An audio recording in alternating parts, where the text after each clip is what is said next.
প্রতি রবিবার দেখুন, জানুন সত্য রামায়ণ, যা এখনো কোনো সংবাদ মাধ্যমে প্রচারিত হয়নি। একসময় এই সত্য রামায়ণ আদালতের নির্দেশে নিষিদ্ধ ঘোষিত হয়েছিল, পরে সে নির্দেশ উঠে যায়। কেন? তবে কি আদালত এই সত্য রামায়ণকে মান্যতা দিয়েছিল? দশরথের কি আরও 350 জন স্ত্রী ছিল?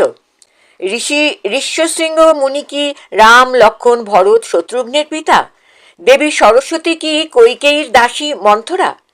নারদের অভিশাপেই কি বিষ্ণুর মর্তে রাম হয়ে জন্মগ্রহণ? সীতা কি সম্মতি দিয়ে রাবণের সঙ্গে লঙ্কায় যান? রাম কি লক্ষ্মণকে হত্যা করতে চেয়েছিলেন? এমন অনেক অজানা তথ্য জানতে দেখুন সত্য রামায়ণ দিগদর্শন চ্যানেলে। প্রতি রবিবার রাত 10টায় প্রকাশিত হবে। লগ ইন করুন, সাবস্ক্রাইব, বেল আইকন ছুঁয়ে গ্রাহক হন। Information provided by the speaker, presenter on the IDSC platform is for general information purposes only.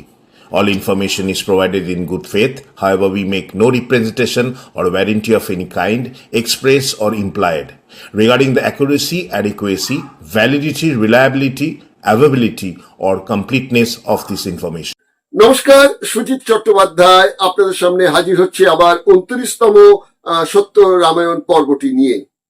আপনারা জানেন, গত 28 সপ্তাহ ধরে আমরা প্রতিবার রামায়ণের এক একটি আঙ্গিক নিয়ে আলোচনা করছি এবং ফোনে কথা বলছি আমাদের এখানকার দলিত আন্দোলনের এক কর্মী রঞ্জিত মিস্ত্রির সঙ্গে, যিনি দক্ষিণ ভারতের দলিত আন্দোলনের নেতা পেরিয়ার ইভি রামাস্বামীর সত্য রামায়ণের বঙ্গানুবাদ করেছেন। বইটি বাজারে পাওয়া যাচ্ছে।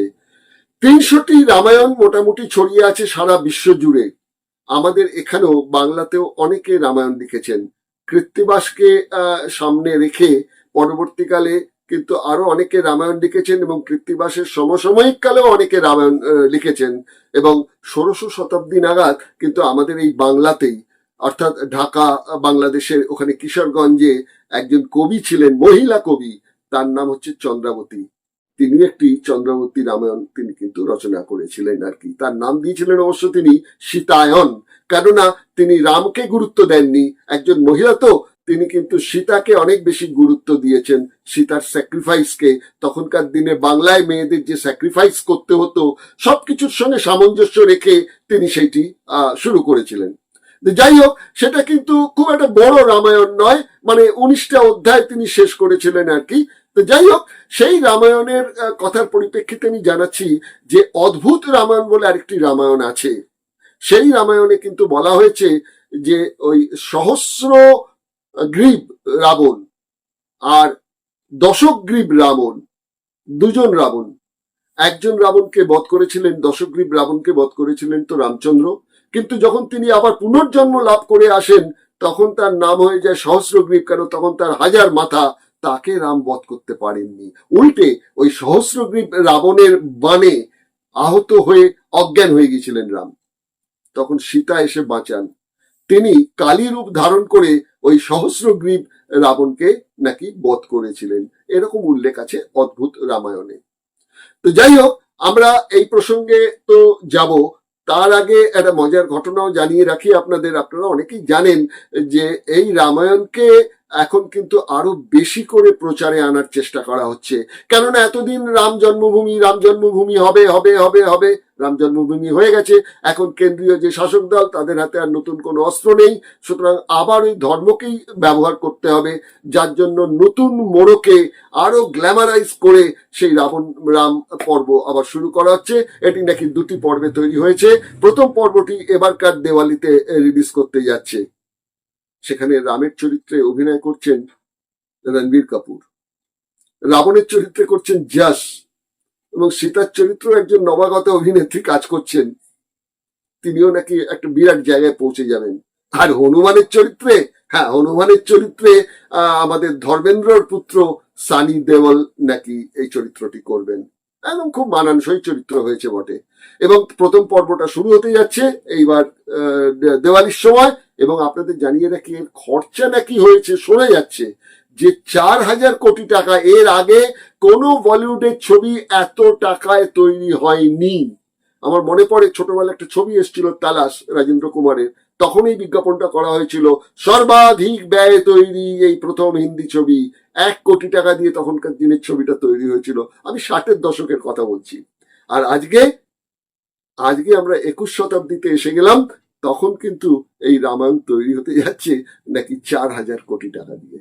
মানুষ আবার দেখবেন, কেননা এআই টেকনোলজি থাকবে, একটা বিশাল মারমার কাট ব্যাপার হবে। রামচন্দ্রকে আবার ভক্তির জায়গায় একদম কোথায় নিয়ে গিয়ে পৌঁছে দেওয়া হবে সেটা আমরা জানি না, কিন্তু তারই ফাঁকে আমরা কিন্তু ভুলে যাব না এই সত্য রামায়ণের ঘটনাতে।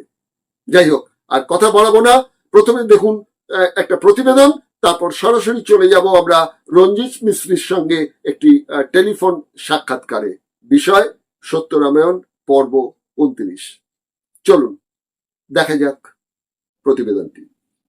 কিছু রামায়ণে লিখিত হয়েছে রাবণকে বধ রাম নয় লক্ষণ করেছিলেন। আবার অদ্ভুত রামায়ণে লিখিত হয়েছে দশগ্রীব রাবণকে বধ করলে রাবণ আবার সহস্রগ্রীব রাবণ হয়ে বেঁচে ওঠেন এবং রামচন্দ্রকে আহত করে অজ্ঞান করে ফেলেন। সীতা তখন কালী রূপ ধারণ করে সেই সহস্রগ্রীব রাবণকে বধ করেন। অদ্ভুত রামায়ণে উল্লেখ হয়েছে রাবণ বধের পর অযোধ্যায় ফিরে রামচন্দ্র যখন সভাসদদের তার রাবণ বধের বীরত্বের কথা বলছিলেন, বেশ রসিয়ে রসিয়ে পাশে বসে সীতা হেসে ফেলেন। রাম বিরক্ত হন। সীতা তখন এই ঘটনার কথা মনে করিয়ে দেন। সরলা দাসের ওড়িয়া রামায়ণেও একই গল্প। সংস্কৃত ভাষায় রচিত অদ্ভুত রামায়ণে বলা হয়েছে রাবণের যমজ ভাই ছিলেন সহস্রগ্রীব রাবণ। বাংলায় রামায়ণ রচয়িতা হিসেবে কৃত্তিবাস প্রতিষ্ঠিত হলেও আরো কয়েকজন কবি রামায়ণ রচনা করেছিলেন। এদের মধ্যে একজন মহিলা কবিও আছেন, নাম চন্দ্রাবতী। চন্দ্রাবতী রামায়ণ হিসেবে তার রচনা পরিচিত। তিনি তার রচনার শুরুতে রামচন্দ্রকে বিষ্ণুর অবতার স্বীকার করলেও পরবর্তী কোনো জায়গায় আর উল্লেখই করেননি যে রাম বিষ্ণুর অবতার। 3টি খণ্ডে মাত্র 19টি অধ্যায়ের এই রামায়ণে বাল্মীকি রামায়ণের বহু কাহিনী তিনি বর্জন করেন। পাঁচালীর ঢঙে লেখা এই রামায়ণের গুরুত্ব পেয়েছিল সীতা। কি সেই রামায়ণ, তা থাকবে আগামী পর্বে। হ্যালো রঞ্জিত বাবু, নমস্কার। আমি দিগদর্শন থেকে সুজিত। নমস্কার। আমরা ধীরে ধীরে পৌঁছে গেছি সত্য রামায়ণ 29তম পর্বে। আজকের যে পর্ব, সেই পর্বতেও দুটি ভাগে ভাগ করে নিচ্ছি। একটা হচ্ছে রামায়ণ প্রসঙ্গে কিছুটা, আর কিছুটা আমরা চলে যাব পেরিয়ার ইভি রামাস্বামী সম্বন্ধে। প্রথমে আপনার কাছে একটা জানতে চাইব যে একে রামানুজম একটি বই লিখেছেন, বইটি বাংলায় অনুবাদ হয়েছে, তার নাম হয়েছে 300 রামায়ণ। এখানে তিনি লিখছেন যে দশানন রাবণকে বধ করেন রাম, আবার নাকি তিনি জীবন্ত হয়ে ফিরে আসেন, তখন তার সহস্রগ্রীব অর্থাৎ 1000 মাথা, তাকে কিন্তু রাম বধ করতে পারেন না, বরঞ্চ রাবণের বাণে রাম অজ্ঞান হয়ে যান। সীতা তখন নাকি কালী রূপ ধারণ করে এই সহস্রগ্রীব রাবণকে বধ করেন। এই বিষয়টা কি বলুন তো? দেখুন, আমি সবাই জানি যে রামানুজন যেটা লিখে গেছেন আর যেভাবে ওনাকে বর্ণনা করার চেষ্টা করেছেন, সেটা বাল্মীকি রামায়ণের আর একটা দিক। এর সঙ্গে বাল্মীকি রামায়ণের কোনো সংযোগই নেই।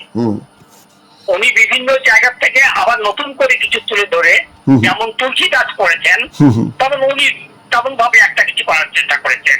আর উনি যে 300 রামায়ণ অধ্যয়ন করেছেন, সেখানে কোনো রামায়ণে, অবশ্যই এটা সত্যি কথা, কোনো রামায়ণে কিন্তু এই ধরনের বর্ণনা করা হয়েছে।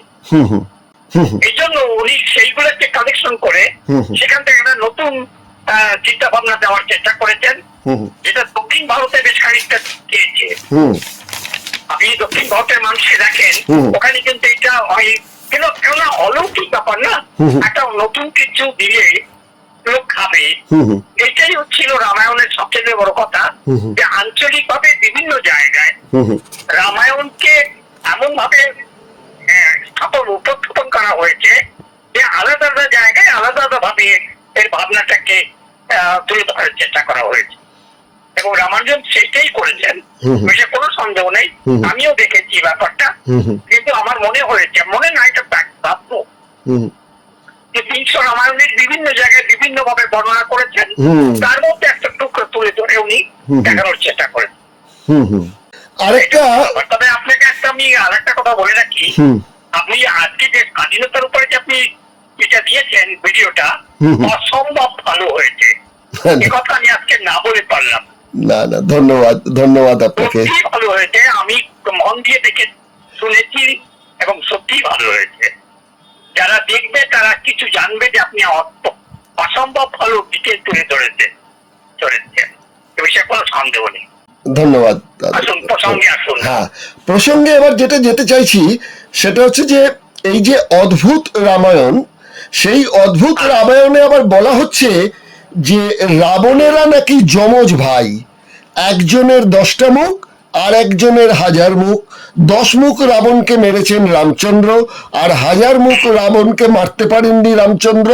তখন সীতা কালী রূপে দেখা দিয়ে মারেন, এবং তারপর রাম ভীষণ ভয় পেয়ে যান ওই কালীর রূপ দেখে, স্ত্রীর রূপ দেখে। তারপর তিনি আবার স্তব টপ করে তাকে ঠান্ডা করে তাকে আবার ওই তার দুবাহু এবং স্ত্রী রূপে সীতাকে আবার ফিরে পান। এরকম কথাই অদ্ভুত রামায়ণে অদ্ভুত ভাবে উল্লেখ করা হয়েছে। আবার এই ঘটনাটাই দেখছি যে সরলা দাস, যিনি একজন ওড়িয়া সমাজের একজন কবি, আদি কবি, তিনি যে রামায়ণ লিখেছেন, সেই রামায়ণেও তো সরলা দাস এরকমই একটা ইঙ্গিত দিয়েছেন। তার মানে এরাও কি ওই অদ্ভুত রামায়ণ থেকে প্রভাবিত হয়েছেন? আপনি যদি এটা দেখেন, কালী সম্পর্কে যদি আপনি বলতে চান, কালীর গলায় যতগুলো মূর্তি আছে, আপনি তাদের চেহারাটাকে দেখুন। তাদের চেহারাটা দেখতে বুঝতে পারবেন যে অসুর বলে, যা দক্ষিণ ভারতের যেসব অনার্য জাতি, আবাবী অনার্য জাতি আছে, তাদের যে মুখায়ব, তাদের চেহারা ঠিক তার সঙ্গে ভীষণভাবে মিল আছে। ওখানে এটাও দেখানোর চেষ্টা করা হয়েছে যে দক্ষিণ ভারতের কিংবা অনার্য জাতিদের হত্যা করার জন্য কালীকে একটা হিসাবে ব্যবহার করা হয়েছে। আচ্ছা, একটা মজার জিনিস দেখতে পেয়েছি, আপনি ঠিকই বলেছেন। আমরা যে ওই কালীর গলায় যে বিভিন্ন অসুরের মুন্ডগুলি দেখতে পারি, মুন্ডমালা যাকে বলে, সেই মুন্ডমালায় আমরা দেখেছি প্রতিটি অসুরের কপালে কিন্তু এই লম্বালম্বি ভাবে তিলক কাটা আছে। তার মানে শৈব ধর্ম সম্প্রদায়ের মানুষ যেরকম তিলক কাটেন, সেরকম ভাবে তিলক কাটা রয়েছেন।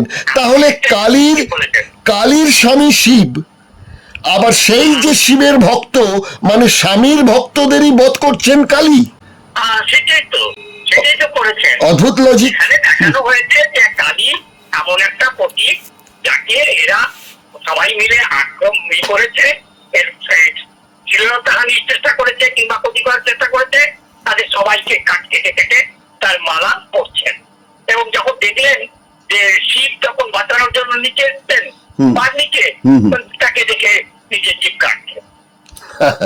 এরকম একটা প্রতীকটাকে ইয়ে করানো। আচ্ছা, রামায়ণ সম্পর্কে আজকে এখানেই একটু শেষ রাখছি। আর আগামী সপ্তাহে একটি উল্লেখযোগ্য কবির কথা বলবো, আমাদেরই বাংলার কবি, মহিলা কবি, তার নাম হচ্ছে কি আপনার চন্দ্রাবতী। এই চন্দ্রাবতী রামায়ণ নিয়ে পরবর্তী অধ্যায়ে আমাদের ইচ্ছে রইলে আপনার সঙ্গে একটু আলোচনা করব। আর এই মুহূর্তে সরাসরি একটু চলে যেতে চাইছি বাংলার মানুষের সঙ্গে পেরিয়ার ইভি রামাস্বামীর একটা গভীর যাতে সম্পর্ক তৈরি হয়, তার সম্বন্ধে বাংলার মানুষ যেন একটু বেশি করে জানতে পারেন, সেই জন্যই এই আলোচনাটাতে ফিরে যাচ্ছি আমরা পেরিয়ার ইভি রামাস্বামী সম্পর্কে। আপনার যে বইটি রয়েছে রামায়ণ এক সত্যের উন্মোচন, এই বইয়ের অনুবাদ করেছেন আপনি। সেখানে আপনি 116 নম্বর পাতাতে একটু বছরের সময় ধরে ধরে আপনি পেরিয়ার ইভি রামাস্বামীকে একটু ধরতে চেয়েছেন। সেখানে আপনি লিখছেন 1922 সালের কথা। 1922 সালে আপনি লিখছেন যে পেরিয়ারের স্ত্রী নাগম্মল ও ভগ্নী কানাম্মল আন্দোলনে সামিল হয়ে মদের দোকানের সামনে ধর্ণা প্রদর্শনে মহিলাদের নেতৃত্ব দিয়েছিলেন। ঠিক আছে, এই সম্পর্কে আমরা আগের এপিসোডে আলোচনা করে নিয়েছি। এবার যখন কংগ্রেসের কিছু শীর্ষ ব্যক্তি ও নেতা প্রদর্শন বন্ধ করার বিষয়ে মহাত্মা গান্ধীর কাছে বললেন, গান্ধী দৃঢ়তার সঙ্গে বললেন এই সিদ্ধান্ত নেওয়ার অধিকার, অর্থাৎ ওই মদ নিয়ে যাতে আন্দোলন বন্ধ হয়ে যায়, এই ব্যাপারে তিনি বলছেন যে এই অধিকার ইরোডের 2 মহিলার হাতে, আমার হাতে নেই। তার ইশারা ছিল পেরিয়ারের স্ত্রী এবং ভগ্নীর প্রতি। তা এখানে গান্ধীজি আর এগোতে চাইলেন না, মানে নিজের দলীয় লোকজনদের কথা রাখতে পারবেন না বলে। তার মানে কি তিনি বুঝতে পেরেছিলেন যে দক্ষিণে পেরিয়ারের স্ত্রী এবং তার যে বোন, এই দুজনের সম্মিলিত একটা শক্তি অনেক বেশি প্রভাব গান্ধীর থেকে। একটা ইন্টারেস্টিং জিনিস কিন্তু আমি তখনও লক্ষ্য করেছি, এখনো বলছি আপনাকে, 1922 আসতে না আসতে পেরিয়ার যে একটা বড় প্রতীক হয়ে দাঁড়িয়েছেন, এ ব্যাপারে গান্ধীর কোন সংখ্যা ছিল না। গান্ধী কিন্তু বুঝতে পেরেছিলেন যে যারা কংগ্রেসের যারা আছেন, যারা ব্রাহ্মণ্যবাদী ব্যবস্থা আছে, সেখান থেকে ছাড়িয়ে এসে অনেক উপরে চলে যাওয়ার চেষ্টা করছেন। অর্থাৎ একদিক থেকে পেরিয়ারকেও তিনি করছেন না, নারাজ করছেন না, আর অন্যদিকে তার কংগ্রেসের যারা অন্যরা আছে তাদের মাঝখানে একটা মুক্ত অবস্থা নিয়েছেন এবং এই ব্যাপারে তাদের উপর ছেড়ে দিয়েছেন, 2 মহিলার উপরে ছেড়ে দিয়ে মোটামুটি নিজে একটু সরে দাঁড়িয়েছেন। এটা একটু জাগ্রত বাস্তব সেই সময়কার। এটা যদি আপনি দেখতে পান তবে দেখতে পাবেন সেটা আছে। এবং ওই সময় মনুস্মৃতি নিয়েও পেরিয়ারের যে বিরোধ রয়েছে, সেটা কিন্তু বিশাল আকার। হ্যাঁ, সেই কথাটাতেই আসছিলাম আমি। সেটা হচ্ছে এই 1922 সালে আপনি লিখছেন যে এরপর পেরিয়ার তামিলনাড়ুর প্রদেশ কংগ্রেসের অধ্যক্ষ নির্বাচিত হয়ে গেলেন। তিরুপুরে আয়োজিত পার্টির প্রান্তীয় সম্মেলনে তিনি এক প্রস্তাব পেশ করলেন, যাকে বলা হলো দ্রাবিড় জাতির সমস্ত অস্পৃশ্যকে পূজা অর্চনা করার জন্য মন্দিরে প্রবেশ করার অধিকার দেওয়া উচিত। কিন্তু কংগ্রেস কমিটির ব্রাহ্মণেরা এই প্রস্তাব পেশ করতে আপত্তি করল। জাত ব্যবস্থার সমস্যায় অসন্তুষ্ট পেরিয়ার মনুস্মৃতি আর রামায়ণ ইত্যাদি পুস্তক জ্বালালেন, কারণ এই তথাকথিত ধর্মগ্রন্থ কুটিল ব্রাহ্মণদের দ্বারা ধর্মীয় হাতিয়ার হিসেবে প্রয়োগ করা হচ্ছে। এই হাতিয়ারের সাহায্যে দ্রাবিড় বংশজ জনগণকে জাতপাত এবং অন্ধবিশ্বাসে ফাঁসিয়ে উৎপীড়ন করা হয়। এটা একটুখানি আমাদের একটু বলুন। দেখুন, এখানে যেটা দেখানো হচ্ছে যে পেরিয়ার এটা করেছেন, পেরিয়ার তখন কংগ্রেসের মধ্যে সবচেয়ে বেশি বিরোধিতা করছেন তার ব্রাহ্মণবাদী ব্যবস্থায় করছে। আমি আপনাকে একটু আগে বললাম যে এই ব্যাপারটা গান্ধীও বুঝে গেছেন যে পেরিয়ারকে আর আটকানো যাবে না। পেরিয়ার এখন সমস্ত বাধা পার করে এক বড় হাতিয়ার হয়ে উঠছে দক্ষিণ ভারতে। সেই সময়কার কংগ্রেসের মধ্যে যে বড় মাথাগুলো ছিল যারা ব্রাহ্মণ্যবাদী, যাদের দ্বারা কংগ্রেস পরিচালিত, তাদের হাত থেকেও এর বাইরে বেরিয়ে যাচ্ছে। এবং 1923 আসতে না আসতে এটা একেবারে প্রমাণ হয়ে গেল যে পেরিয়ার আর বেশি দিন ওখানে টিকে থাকতে পারবেন না। এই অসন্তোষটা একদম তখন থেকেই একেবারে জলামুখী হয়ে চালু হয়ে গেল। আচ্ছা আচ্ছা, এবার আমি একটু পিছিয়ে যাচ্ছি, আপনার বইয়ের পিছিয়ে যাচ্ছি 114 নম্বর পাতায়। সেখানে আমরা যেটা দেখেছি, তার আগে যে কথাটা বলতে চাইছি সেটা হচ্ছে, আমরা জানি যে ব্রিটিশ এখানকার সাধারণ খেটে খাওয়া মানুষ এবং উচ্চবিত্ত বড়লোকদের মধ্যে একটা বিভাজন সৃষ্টি করে, ডিভাইড অ্যান্ড রুল পলিসি সৃষ্টি করে শাসন ক্ষমতাটাকে কায়েম রাখার চেষ্টায় তারা তো কংগ্রেস দলের প্রতিষ্ঠা করলেন আলেকজান্ডার অক্টোভিয়ান হিউমকে দিয়ে, একজন সাহেবকে দিয়েই। যাই হোক, কিন্তু এই যে ব্রাহ্মণ্য সম্প্রদায়ের সঙ্গে দলিত, অস্পৃশ্য, মুসলিম এদের বিভিন্ন বিভাজন করার যে চক্রান্ত, সেখানে দাঁড়িয়ে আপনি লিখছেন যে যা ঘটনা আর কি, সেটা হচ্ছে ব্রিটিশ সরকার পেরিয়ারকে অনারারি ম্যাজিস্ট্রেট করলেন। এছাড়াও জেলা বোর্ড, তালুকা বোর্ড, শহুরে ব্যাংক, দেবস্থান, শাসকীয় পুস্তকালয়, যুদ্ধ ভর্তি সমিতি, কৃষিবিদদের সংঘ, ব্যবসায়ী সংঘ, মহাজন স্কুল সমিতি সমেত প্রায় 29টি সরকারি সংস্থার অধ্যক্ষ, উপাধ্যক্ষ ও সচিবের মতো পদ সামলানোর সুযোগ করে দেন। এটা কি চাল ছিল ব্রিটিশের? হ্যাঁ, এটা একটা ভালো ইন্টারেস্টিং কথা তুলে ধরেছেন যে ব্রিটিশের অবস্থাটা এমন হয়েছে যে 1905 সালে উনি বঙ্গভঙ্গ করেছেন। হ্যাঁ, ওরা যখন বঙ্গভঙ্গ করা এখানে শুরু হয়েছে, তো একটা প্রতিবিপ্লবী আন্দোলন শুরু হওয়ার সম্ভাবনা দেখা দিয়েছে। হ্যাঁ, আর সেই সম্ভাবনাটার মধ্যে বিবি আমার স্বামীকে দক্ষিণ ভারতের একটা বড় কি বলে মাথা বলে মনে করা হচ্ছে। ব্রিটিশরা যখন দেখলো যে একদিকে আমরা বাংলা ভাগ করছি, আরেকদিকে যদি আমরা দক্ষিণ ভারতকে করে দিই, আর যদি পেরিয়ারকে আমরা সেইভাবে ইউজ না করতে পারি, তবে আমাদের অবস্থাটা আরো লেজে হতে গেছে। যার ফলে উনি যে চক্রান্তটা করলেন, দক্ষিণ ভারতের সঙ্গে পূর্ব ভারতের একটা তৈরি করে উনি পেরিয়ারকে সেইভাবে উনি ইউজ করার চেষ্টা করলেন। কারণ কংগ্রেসের মধ্যে পেরিয়ারের অবস্থা খুব মানে হয়ে গেল, আলাদা হয়ে গেছে। পেরিয়ার এখন কংগ্রেসকেও যেমন ছোট করার চেষ্টা করছে, সেই হাতিয়ারটাকে ব্রিটিশরা ইউজ করার চেষ্টা করলেন। করে কংগ্রেসকে এখানে খর্ব করার চেষ্টা করা হলো। কারণ কংগ্রেসে তো 1905 সালের পরের থেকে কংগ্রেসে তো আস্তে আস্তে গান্ধীর হাতে চলে যাচ্ছে। সেই জন্য এটা একদম খুব মানে চতুর ভাবে ব্রিটিশরা ওনাকে ইউজ করার চেষ্টা করেছেন। আচ্ছা, আবার এদিকে আপনি পরবর্তী 115 নম্বর পাতায় যেটা লিখেছেন সেটা হচ্ছে যে 1919 সালের বর্ণনা দিতে গিয়ে বলেছেন যে মিস্টার ভারদরাজুলু নাইডু এবং সি রাজাগোপালাচারী পেরিয়ারের ওপর চাপ সৃষ্টি করলেন যাতে তিনি মহাত্মা গান্ধীর নেতৃত্বে ভারতীয় রাষ্ট্রীয় কংগ্রেসে যোগদান করেন। অবশেষে পেরিয়ার নগরপালিকার চেয়ারম্যান পদ থেকে পদত্যাগ করে কংগ্রেস পার্টির সদস্য পদ গ্রহণ করলেন। এই যে চাপ সৃষ্টি করলেন বলছেন, এই চাপটা কিসের চাপ? এই চাপটা এটা চাপটা এই জন্য যে দক্ষিণ ভারত সবসময় দেখা গেছে যে উত্তর ভারত থেকে দক্ষিণ আলাদা হয়ে যাওয়ার সম্ভাবনা আছে।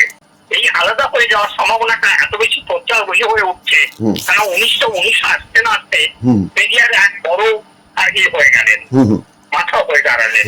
এবং দক্ষিণ ভারতে যদি কংগ্রেসকে টিকিয়ে রাখতে হয় ওই সময়, তবে পেরিয়ারকে যে কোনো ভাবে তাকে ইউজ করতে হবে। এটা ইউজের একটা বড় অংশ হিসাবে পেরিয়ারকে এখানে ওরা করে লোক দিয়ে বলুন কিংবা একটা দেখিয়ে বলুন ওনাকে নিয়ে আসার চেষ্টা করা হয়েছে এবং কংগ্রেস সাকসেসও হয়েছে। এই ব্যাপারে কিন্তু ইনডাইরেক্টলি গান্ধী রাখছিল। গান্ধী কিন্তু সরাসরি করেননি, কিন্তু এটা উপাচারীকে দিয়ে আর বর্ধরাজুলুকে দিয়ে এটা করানোর চেষ্টা করেছেন এবং সাকসেস হয়েছেন। এই তো 1919 সালের কথা বললেন। আরেকটা বছর এগিয়ে যাই, 1920 সাল। 1920 সালে মহাত্মা গান্ধী তখন অসহযোগ আন্দোলন করছেন, পেরিয়ার তার সঙ্গে দৃঢ়ভাবে অংশ নিলেন এবং তিনি সমস্ত যে সার্বজনিক পদগুলো ছিল, যে 29টা পদের কথা আগে বললাম, সেগুলো থেকে তিনি পদত্যাগ করেছিলেন, এরকমই আপনি লিখলেন। এবং পারিবারিক কাজ পর্যন্ত বন্ধ করে দেন, যেখান থেকে তার 20,000 টাকা বার্ষিক আয় ছিল তখনকার দিনে, মানে 1920 সালে। সেই আয়টাও উনি বন্ধ করে দিলেন। করে দিয়ে তিনি 144 ধারা অমান্য করে তার দোকানের সামনে ধর্ণা দেওয়ার কারণে গ্রেপ্তার হলেন। সেই সময় পেরিয়ার গান্ধীকে নেতা স্বীকার করতেন এবং তিনি গান্ধীর মতোই খাদি কাপড় বুনতেন। গান্ধী খাদি কাপড় পরিধান করার নির্দেশ দিতেই পেরিয়ার তার বিদেশি কাপড় ত্যাগ করে খাদি কাপড় পরাও শুরু করে দিলেন। এখানেই থেমে থাকেননি, তিনি তার নিজের পরিবারের সবাইকে খাদি কাপড় পরিধান করতে বাধ্য করেন। এমন নয়, উনি তার 80 বছরের মাকেও যুক্ত করতে পেরেছিলেন। জীবনের সমস্ত সুখ সুবিধাকে ত্যাগ করে সমস্ত বিষয়ে মুখ্য ভূমিকা নিয়েছিলেন। তার এই যে গান্ধীজির প্রতি তার যে এই কি বলবো ব্যাকুলতাই বলুন বা তার কাছে এই আত্মসমর্পণের কথাই বলুন, সেটা সেই সময় মনে হয়েছিল তার যে গান্ধীজির আদর্শতেই বোধহয় দেশকে মুক্ত করা যাবে, তাই তো? আর এটা তো একদম আপনি সত্যি কথা বলছেন এবং আমরাও অনুভব করেছি একটা সার্টেন লিমিট পর্যন্ত। সার্টেন লিমিট কি? একটা সময়ের পরে গান্ধীর প্রতি যত আমাদের দেশের পরিজন বলুন, যারা আদিবাসী গান্ধী দলিত, এরা কিন্তু ভীষণ ভাবে গান্ধীর প্রতি একটা আসক্তিটা দেখা দিয়েছে। সে যে ওই যে কাপড় ছেড়ে দিয়ে তিনি একটা ধুতি পরা শুরু করলেন, তারপরের থেকে হয়েছে। কিন্তু আপনি একটা জিনিস লক্ষ্য করে দেখুন যে ব্রিটিশরা ওকে লোক দিয়ে দিয়ে অনেকগুলো পদে আসীন করে রেখেছিলেন, যাতে করে সে কংগ্রেসের হাতিয়ার না তৈরি হয়। এখানে কিন্তু খুব সুচতুর ভাবে গান্ধী কিন্তু জায়গাটা সাকসেস হলেন এবং ওনাকে কনভিন্স করতে পেরেছেন, এবং উনি কংগ্রেসের সঙ্গে আসার ফলে ওই যতগুলো পদ ছিল সে পদগুলো ছেড়ে দিলেন এবং নিজের বিজনেস কর্ম ছেড়ে দিলেন। গান্ধীর ইসের মধ্যে, পেরিয়ারের মধ্যে যেটা আত্মত্যাগের বড় ভাবনা ছিল, এটা গান্ধী বুঝতে পেরেছেন। নো ডাউট গান্ধী একটা অনেক চতুর রাজনীতিবিদ, অনেক সুচতুর মানুষ, এবং সেইটাকে তিনি ইউজ করেছেন এবং তিনি সাকসেস হয়েছেন। করাতে গিয়া পুরো দক্ষিণ ভারতটা কংগ্রেসের সঙ্গে যুক্ত হয়ে গেল। আজও কংগ্রেস যতটা ভালো অবস্থায় আছে দক্ষিণ ভারতে, তার শুরু কিন্তু এই সময় গান্ধী দ্বারা হয়েছিল। এবং গান্ধীজিও এটা করতে পেরেছিলেন সঙ্গে পেরিয়ারকে পেয়েছিলেন বলে। পেরিয়ারকে পেয়েছিলেন বলে, এটা একদম সত্যি কথা যে গান্ধীর পপুলারিটি ওখানে দক্ষিণ ভারতে হওয়ার একমাত্র কারণ হচ্ছে পেরিয়ার। যাই হোক, আমরা 29তম পর্বটা এখানেই শেষ করছি। তার আগে আপনাকে একটা মজার ইনফরমেশন দিয়ে রাখি, জানি না আপনি শুনেছেন কিনা। সেটা হচ্ছে বলিউডে একটা নতুন রামায়ণের ওপর সিনেমা তৈরি হতে যাচ্ছে, প্রায় কমপ্লিট হয়ে গেছে। এবছরই দেওয়ালিতে ছবিটার প্রথম পর্ব মুক্তি পাবে। সেখানে নায়ক হচ্ছেন, রাম হবেন রণধীর কাপুর, আর রাবণ হবেন যশ, যিনি একজন প্রডিউসারও বটে, আর সীতা হবেন আই পল্লবী বলে। এবং ওই রামায়ণ সিরিয়ালে যিনি ছিলেন রামচন্দ্র, অর্থাৎ অরুণ গভিল, তিনিও এই ছবিতে থাকছেন, এবং হনুমানের চরিত্রে থাকছেন ধর্মেন্দ্র পুত্র সানি দেওল। এবং সবচেয়ে মজার কথা যে 26-এর দেওয়ালিতে প্রথম পর্ব আর 27 সালের দেওয়ালিতে ওই দ্বিতীয় পর্বটা তৈরি হবে আর কি। তো এইখানে সবচেয়ে মজার যে বিষয়টা সেটা হচ্ছে খরচা কত হচ্ছে জানেন? আজ পর্যন্ত রেকর্ড 4000 কোটি টাকা খরচা হচ্ছে এই সিনেমাটা বানাতে, কারণ অনেক এআই টেকনোলজি। এটা হচ্ছে গিয়ে আবার ওই রাম ভক্তির জিগিরটাকে আরো চাগিয়ে তোলা। না, তার চেয়ে বড় কথা হচ্ছে 29শে ভোট। হ্যাঁ, ওই তো 29শে ভোট। ভারতকে যদি টিকিয়ে রাখতে হয়, হ্যাঁ, তবে একমাত্র রাম ভরসা। কেননা মন্দির বানানোর পরে আর কোনো ইস্যু নেই, ইস্যু ছিল আর নেই, যেগুলো ধীরে ধীরে স্তীমিত হয়ে গেছে। হ্যাঁ, এখন নতুন করে যদি তাকে মানুষের মধ্যে দেখাতে না পারা যায়, তবে 29-এর ভোটে জেতা যাবে না। এই কথাটা খুব ভালো করে বুঝে গেছে, যার ফলে এই প্ল্যানিংটা চলছে। এবং সেই সময় মোদি থাকছেন না, অন্য কাউকে সামনে নিয়ে আসতে হবে, এ বিষয়ে কোনো সন্দেহ নেই। এই তার একটা এখানে প্রস্তুতি একটা চলছে এখানে। এটা বিশাল প্রস্তুতি, এটা মানে খুবই মারাত্মক প্রস্তুতি চলছে। আমি যদিও খবরটা পাইনি, আপনি পেয়েছেন, ভালো করেছেন শেয়ার করে, আমি আরো ভালো করে গভীরভাবে দেখি। এবং মজার কথা, ওই রামায়ণ সিরিয়ালের যিনি রচয়িতা আর কি, চিত্রনাট্য এবং তার সঙ্গে সংলাপ, সেটার ওয়ান অফ দেম ছিলেন এক উর্দু কবি রাহি মাসুম রাজা। আবার এই যে রামায়ণটা তৈরি হচ্ছে তার মিউজিক ডাইরেক্টর হচ্ছেন A.R. রহমান। তাহলে তো জনমানুষের মধ্যে মানে খাওয়াতে গেলে দুজন মুসলমানকে তো রাখতেই হবে। হ্যাঁ, মানে এই উদারতা দেখানোর জন্য। কিন্তু আসল উদারতা যেখানে দেখানোর কথা ছিল সেটা হচ্ছে সংসদে একজন মুসলিম সাংসদ থাকবেন, 2-4 জন মন্ত্রী থাকবেন, সেগুলো নয়, এই বাইরের আর কি মানে গাজর ঝুলিয়ে রাখা হবে। অবশ্যই মুসলমানদের তো এইভাবে ইউজ করেছে প্রত্যেকে, ওরাও সেইভাবে ইউজ করছে, যাই হোক, সন্দেহ নেই। যাই হোক দাদা, আজকের এই পর্ব এখানেই শেষ করছি। আগামী রবিবার দিন 30তম পর্ব নিয়ে হাজির হব। রামায়ণের রাবণ এবং তার পরিবার সম্পর্কে আরো অনেক কিছু জানার আছে আপনার কাছ থেকে। ঠিক আছে, ওকে, ধন্যবাদ। ধন্যবাদ। অনেক অসংখ্য ধন্যবাদ।